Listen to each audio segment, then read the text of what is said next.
మాఘమాసంలో మనకి అత్యంత పర్వదినం భీష్మ ఏకాదశి. ఏకాదశి అన్నది ప్రతి సంవత్సరం కూడా మనకి మాఘమాసంలో వచ్చే శుద్ధ ఏకాదశిని భీష్మ ఏకాదశి అని పిలుస్తాం.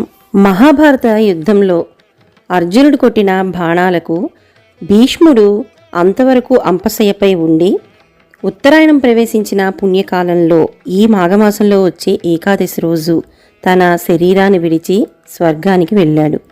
ముఖ్యంగా లక్ష్మీనారాయణలకి పూజ చేసేటప్పుడు తులసి మాలతో అలాగే తులసి దళాలతో అర్చన చేయడం, అష్టోత్తరం చేసుకోవడం ఈరోజు ఎంతో ప్రత్యేకత. అంపశయ్యపై ఉండి కూడా విష్ణు సహస్ర నామాలను ఈ మానవాళికి సద్గతి కల్పించాలి అనే ఉద్దేశంతో 1000 విధాలుగా కీర్తిస్తూ మానవాళికి అందించాడు. సాక్షాత్తు విష్ణు రూపానికి సమానమైన విష్ణు సహస్ర నామావళి ఈరోజు మనమందరం కూడా